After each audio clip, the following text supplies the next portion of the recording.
Hello students, अब आपका एक 1.2 जो एक्सरसाइज बचा है उसमें सीखने वाले हैं हम अपरिमेय संख्या। ये क्या होती है? इरेशनल नंबर, अपरिमेय संख्या।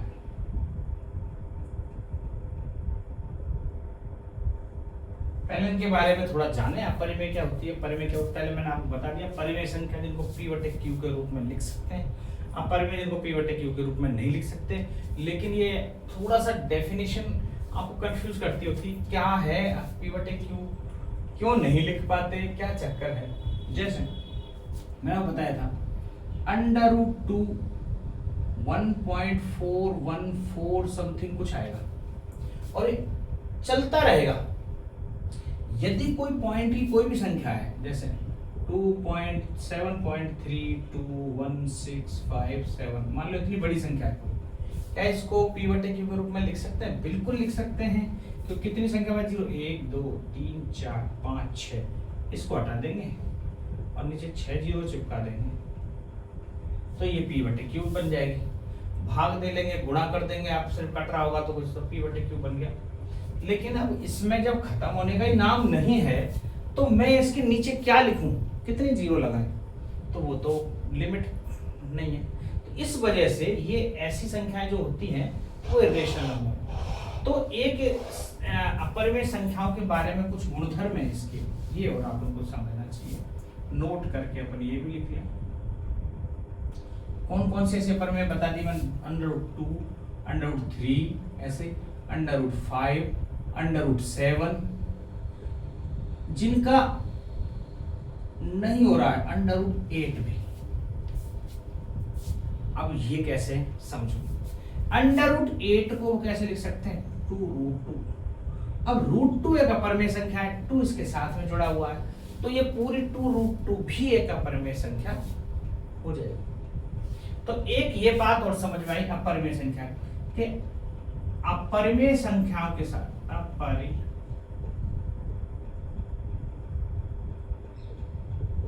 संख्याओं के साथ यदि किसी भी संख्या को जोड़ा, घटाया, गुणा किया या भाग दिया जाए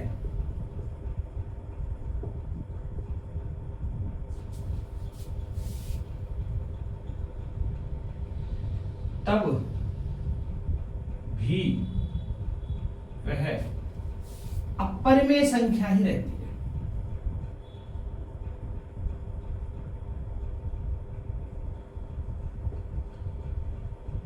ये आपको अच्छी तरह से पता होना चाहिए कि अपरिमेय संख्या के साथ यदि किसी भी संख्या का गुणा कर दिया जाए, भाग दे दिया जाए, जोड़ दिया जाए, किसी भी संख्या का, जरूरी नहीं दूसरी भी अपरिमेय हो ना, तो वो जो प्राप्त संख्या होगी वो भी खुद अपरिमेय बन जाएगी। जैसे ये √3 एक अपरिमेय संख्या है, मैंने लिखा इसके साथ में 4 को जोड़ दें भैया, 4 तो अपरिमेय नहीं है, 4 का तो √ हो जाता है 2, मैंने इसको जोड़ दिया तो अब ये संख्या अब भी अपरिमेय बन गई। कैसे? क्योंकि इसको जरा देखो, √3 का जो मान होता है 1.732 ... अनंत तक चलता चला जाता है ये, और इसमें मुझे 4 को ऐड करना है, तो 4 तो पॉइंट से पहले ऐड होगा, 5.732 ... ऐसा कुछ मान आएगा इसका। तो खत्म, तो ये अब भी नहीं हो रही, तो ये मतलब ये भी अपरिमेय संख्या बन के आएगी। तो बात समझ आ रही है? यदि अपरिमेय संख्याओं में हम इरेशनल नंबर में कोई भी संख्या जोड़ दें, घटा दें, गुणा कर दें या भाग दे दें, तब भी वो संख्या कैसी रहती है? अपरिमेय संख्या। अब एक कोई हम थ्योरम सीखने वाले हैं, बहुत ही इंपॉर्टेंट थ्योरम है आपकी 1.2 वाली, फिर भी 1.2। इसमें क्या सीखेंगे? यदि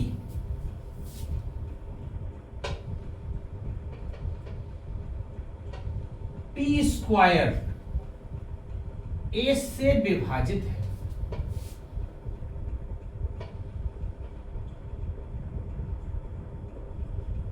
तो पी भी ए से विभाजित होगा। एक ये प्रमेय है, इसमें बहुत ही इंपॉर्टेंट प्रमेय आपको, यदि किसी संख्या का वर्ग विभाजित है किसी से, समझना। अब जरा मैं इसको आपको समझाऊं क्या मतलब। जैसे 7 का स्क्वायर है, ठीक है। अब 7 का स्क्वायर कितना होता है? 49। और किसी ने बोल दिया ये भैया 49 7 से विभाजित है, 7 का भाग जा रहा है, तो ये 7 भी इसमें भाग जाएगा। या फिर ऐसा कहें, कोई कहे भैया 49 में क्या 3 का भाग जा रहा है? क्या 3 का भाग 49 में नहीं जा रहा, 3 से डिवाइड नहीं है। तो ये किसका स्क्वायर है? 7 का, तो 7 भी 3 से डिवाइड नहीं होगा। कंफर्म बात। जब उसका स्क्वायर डिवाइड नहीं है तो 7 भी डिवाइड नहीं होगा। यदि उसका स्क्वायर डिवाइड है उतने से, तो फिर वो खुद वो संख्या भी डिवाइड होगी। जैसे आप देखो, और मैं बताता हूँ, 12 का स्क्वायर बनाए, 12 का स्क्वायर 144। 12 किस किस से डिवाइड होता है आपको पता है? 2 से, 3 से, 4 से, 6 से और 12 से। ये 12 इन संख्या, तो 144 भी 2 से, 3 से, 6 से और खुद 12 से, ये 144 भी डिवाइड हो। ठीक है, तो ये एक बहुत ही इंपॉर्टेंट बात है। अब आप कहोगे सर 14 से डिवाइड हो जाए, मान लो, तो यदि ये 14 से डिवाइड हो रहा है तो इस 12 को भी 14 से डिवाइड होना चाहिए, लेकिन ये नहीं हो रहा, तो ये तय हो गया जब 12 डिवाइड नहीं है 14 से, तो फिर 144 भी डिवाइड नहीं होगा। मान लो 9 से यदि 12 डिवाइड नहीं है तो 9 से 144 भी डिवाइड नहीं होगा। कुछ बात समझ आ रही है? तो ये आपको थ्योरम याद रखनी होगी। यदि p स्क्वायर, यदि किसी संख्या का वर्ग a से विभाजित है, तो खुद संख्या भी a से विभाजित होगी। ये बात, तो ये एक छोटी सी थ्योरम, और ये हमने परिमेय संख्याओं के बारे में थोड़ा सा कुछ जाना। बाकी आपकी 1.2 में जैसे सवाल हैं, जो इंपॉर्टेंट सवाल है, सिद्ध कीजिए कि √5 एक अपरिमेय संख्या है, वो बहुत इंपॉर्टेंट सवाल है। तो उस सवाल की तरफ बढ़ते हैं, उतार।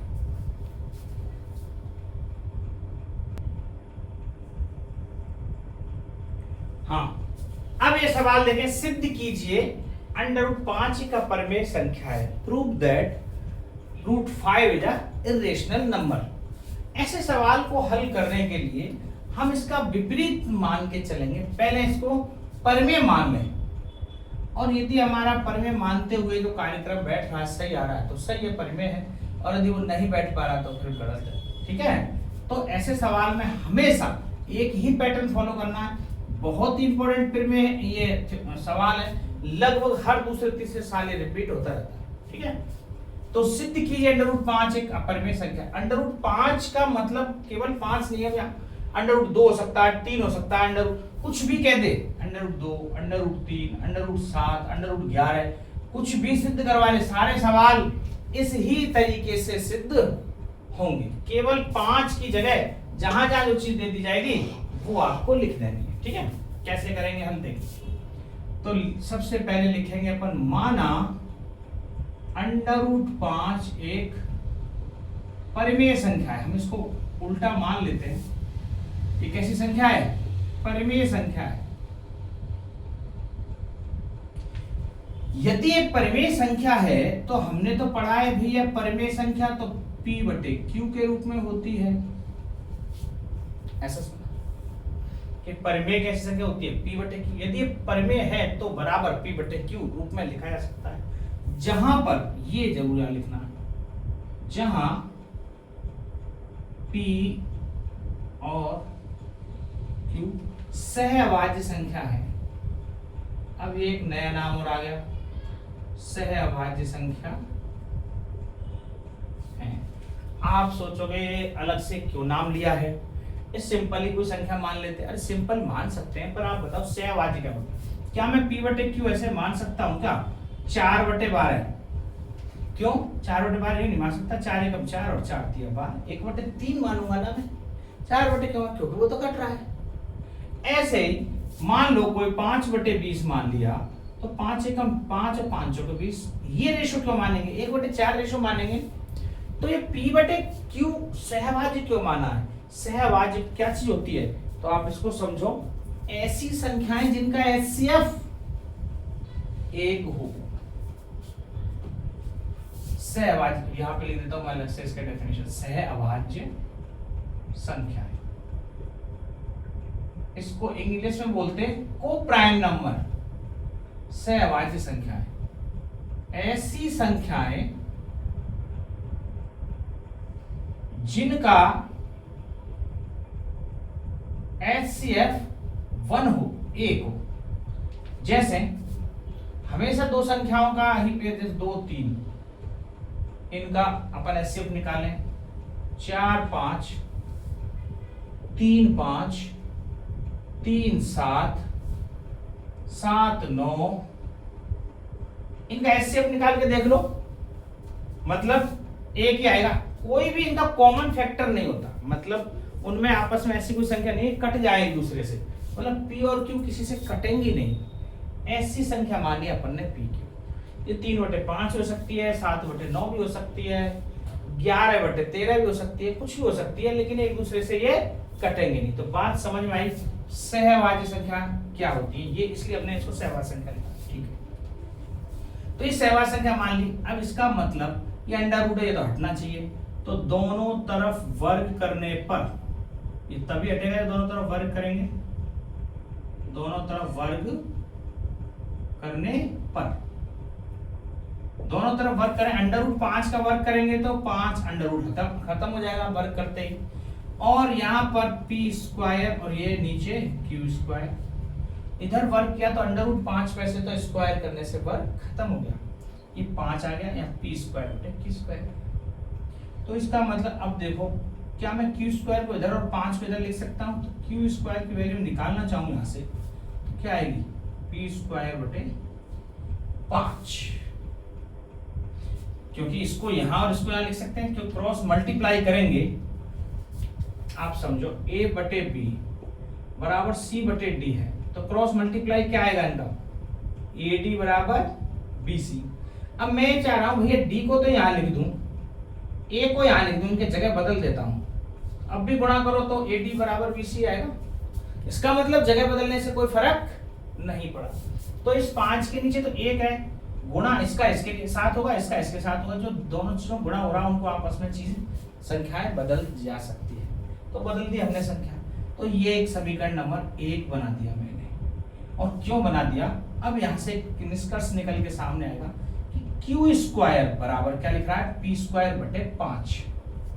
ठीक है, इधर का ये मिटाओ।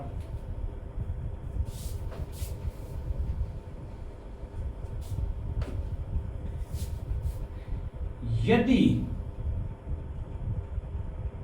p² 5 से विभाजित है, देखो p² 5 से विभाजित है, साफ p² बटे 5, इसका मतलब p² 5 का भाग लग रहा है, और क्या आंसर आ रहा है? q²। तो इसका मतलब ये फिक्स होगा, यदि p² 5 से विभाजित है तो p भी 5 से विभाजित होगा। ये अपन ने 1.2 जो अभी थ्योरम पढ़ी थी उसमें क्या था?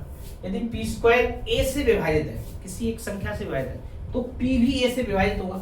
यहाँ p² 5 से विभाजित है, तो इसका मतलब p भी 5 से विभाजित होगा। लेकिन ये बात अलग है कि p² 5 से विभाजित होने के बाद तो ये आंसर दे रहा है, p 5 से विभाजित होने के बाद ये आंसर थोड़ी देगा, कुछ और मान आएगा। जैसे मैंने बोला 144 12 का स्क्वायर है, 12 का स्क्वायर है, और 44 को 4 से विभाजित होना है। मैं कह रहा हूं 4 से विभाजित है, तो यहाँ तो मान आएगा 4 तिया 12 और 4 छिपी 24, 36 बार कट रहा है। लेकिन जो इसके 12 में 4 का भाग देंगे तो 3 बार ही कट रहा है। ये मान दोनों में सेम नहीं आएंगे, मतलब वर्ग भी 4 से विभाजित है तो ये मान आया, और वो संख्या 4 से विभाजित है तो ये मान आया। जब वर्ग को 5 से भाग दिया तो क्यू स्क्वायर आया, तो इसलिए p बटे 5, p 5 से विभाजित है 5 का भाग जाएगा, और यदि कोई बात आएगी तो मान लिया हमने k माना, k बार कट रहा है सब, कोई अलग संख्या आ गई। यदि k बार कट रहा है तो अब फिर से दोनों तरफ स्क्वायर कर दें जरा। थोड़ा सा सवाल लेन दिए लिखने में जगह की जरूरत पड़ेगी तो मैं देखना यहीं कहीं कोशिश करूंगा, आपको इसके नीचे नीचे लिखते चले जाना है। दोनों तरफ वर्ग करने पर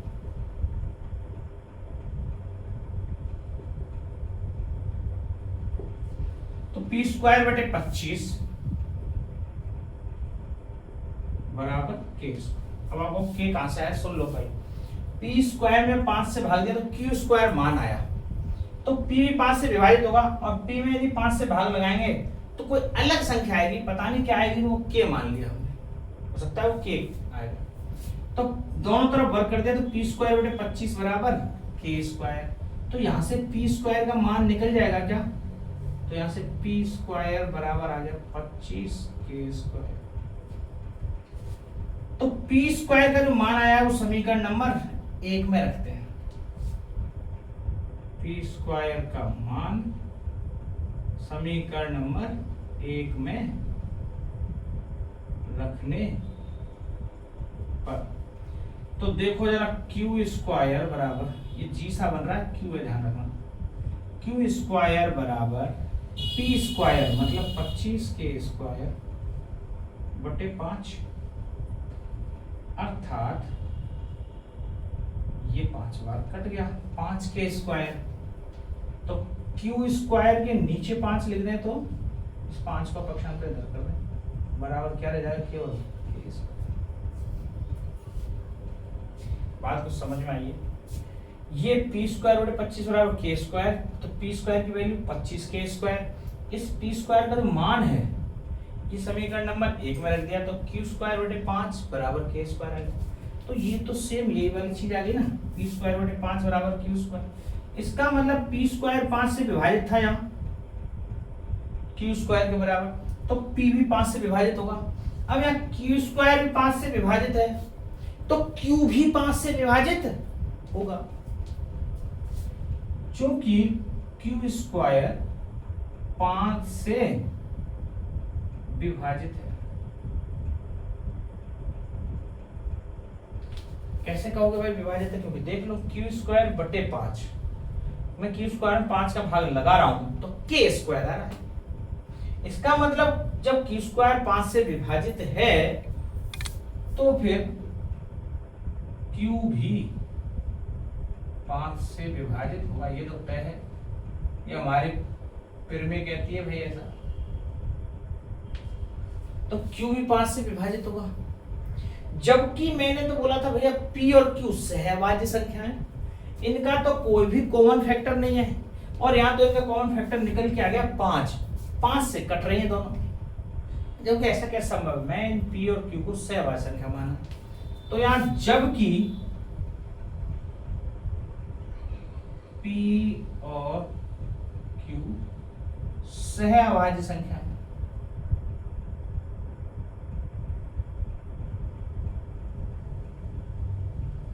p और q कैसी संख्या है? सहभाज्य संख्या है। तो यदि ये सहभाज्य संख्या है तो ऐसा तो होना ही नहीं चाहिए कि भाई इनका कोई कॉमन फैक्टर हो, लेकिन यह कॉमन फैक्टर आ रहा है 5, अतः हम कह सकते हैं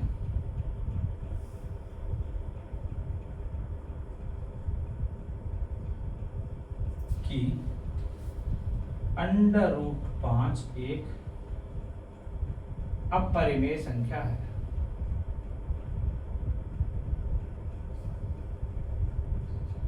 अपरिमेय संख्या। अच्छा, यहाँ एक लाइन और बीच में लिखेंगे, p और q सहभाज्य संख्या है, जबकि यहां हमने इसको क्या मान लिया था? परिमेय संख्या, इसलिए गड़बड़ आ रही है। तो यहां से एक चीज और, हमारी परिकल्पना गलत साबित हुई। हमारी परिकल्पना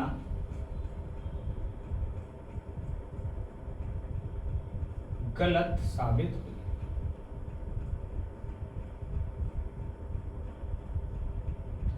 ये लिखेंगे पहले, जबकि पी और क्यू सहवास संख्या है, हमारी परिकल्पना गलत साबित हुई। क्या परिकल्पना की थी हमने भैया? कल्पना की थी भैया कि √5 एक परिमेय संख्या है। ये हमने कल्पना कर ली थी गलती से, क्योंकि जबकि ये तो अपरिमेय संख्या है, हमें ये बात सिद्ध करनी थी, पर हमने कह दिया नहीं भैया परिमेय है, तो हमारी परिकल्पना गलत साबित हुई। अतः हम कह सकते हैं कि √5 एक अपरिमेय संख्या है। ये इसका प्रॉपर वे हिंदी मीडियम वाले बच्चों को लिखने का, कैसे कैसे सिस्टमेटिक ढंग से लिखते चले जाना है। आप चाहो ये हाइफन वाला एक साइन ये भी बराबर में लगाते रहें, ठीक है। ये बाद में कभी कभी मैं इसलिए लगा देता हूँ ताकि प्रॉपर वे से दिखाई दे जाए, बाद में लगाने का ये फायदा होता है, लेकिन आप लगाओ, ठीक है। ये बहुत बढ़िया सवाल है। अब बता रहे, अब इसका दूसरा वाला सवाल देखें। सिद्ध कीजिए कि 3 + 2√5 ऐसा करके एक अपरिमेय संख्या। हम इस टाइप के सवाल आए तब कैसे करेंगे? क्या तब भी इनको ऐसे मानना है? क्या चीजें? तो इनके ऐसे हर सवाल में हम इसको p/q मानेंगे, हर सवाल में। लेकिन इसको करने का तरीका थोड़ा सा अलग होगा उसकी अपेक्षा करो। कैसे होगा देखो। तो माना 3 + 2√5 एक परिमेय संख्या है। मैंने ऐसे किया, इसको मान लिया भाई परिमेय संख्या। परिमेय आपको सिद्ध करनी है, मैं तो कह रहा हूं नहीं भैया नहीं है परिमेय, कोई बात नहीं, परिमेय है, हमने मान ली। यदि ये परिमेय है तो फिर 3 + 2√5 ये तो p/q होगा।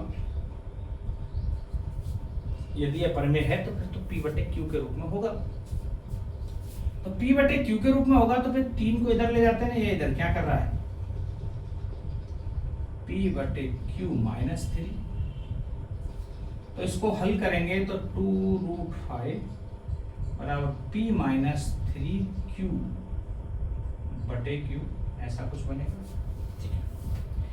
ये 2 भी इधर से ले जाते हैं तो p - 3q/2q ऐसा कुछ बनता है। तो आप देख रहे हैं p - 3q/2q, ये तो शुद्ध p/q बनना है। ये तो पूरा एक p/q के रूप में ही है। तो ये राइट साइड में तो ये तो हमारी परिमेय संख्या बन रही है, लेकिन बराबर √5 के, जो कि √5 का परिमेय संख्या है। ठीक है, बात समझ आ रही? हमने अभी प्रूव की थी √5 का परिमेय संख्या है। लेकिन आप कहो सर जी ये तो डायरेक्ट यदि ऐसे ही आ जाएगा, वहां हमने सिद्ध नहीं किया, तो क्या तब भी ऐसा लिख सकते हैं? बिल्कुल लिख सकते हैं, क्योंकि हमसे √5 का तो पूछा ही नहीं है परिमेय संख्या है कि नहीं। इसका पूछवा रहा है तो हमें ये तो पता है भैया √5 का परिमेय संख्या है। तो जब इस प्रकार के कोई सवाल आएगा तो उसमें हम डायरेक्ट ऐसे करेंगे। तो यहां देखने पर चूंकि p - 3q/2q एक परिमेय संख्या है, ये तो परिमेय संख्या है क्योंकि p/q बन रहा है, लेकिन √5 एक अपरिमेय संख्या है।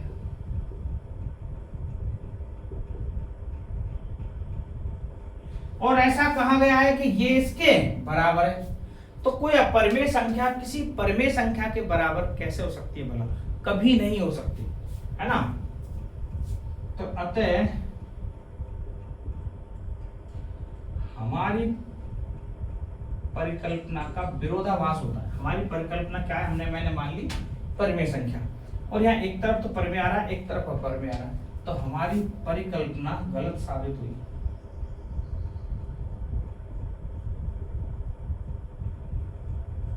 गलत साबित हुई। अतः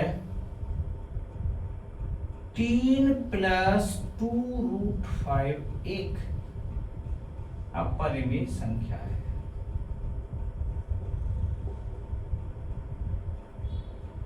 वैसे मैंने आपको बताया यदि किसी अपरिमेय संख्या में गुणा करें किसी का, तो इसमें 2 का गुणा हो रहा है। √5 एक अपरिमेय संख्या है, इसमें 2 का गुणा किया तो खुद अपरिमेय बन गई, फिर इसमें 3 जोड़ दिया फिर अपरिमेय बन गई, क्योंकि अपरिमेय संख्या में कुछ भी जोड़ दो कुछ भी घटा दो किसी से भाग दो कोई फर्क नहीं पड़ने वाला।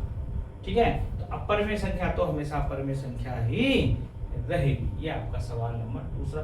बाकी के तीसरे के आपको सवाल इसी प्रकार के हैं, वो आपके होमवर्क के लिए देता हूँ। 2-3 क्वेश्चन ऐसे ही हैं, तो आप वो खुद से करके देख लेना। ज्यादा कठिन ऐसा वाला कुछ भी नहीं है, मुख्य रूप से वही चीज है कि कैसे करनी है, बाकी के आप सवाल हल कर लोगे। आपका जो 1.2 ये एक्सरसाइज यही फिनिश होता है, क्योंकि 3 ही क्वेश्चन है, सिर्फ मात्र 3 क्वेश्चन है। मैंने 2 आपको करा दिए, तीसरे में आप खुद करके देखना, ज्यादा कठिन नहीं है, उसी टाइप के से सवाल हैं। और आपका ये एक्सरसाइज यहीं पर खत्म होता है। नमस्कार।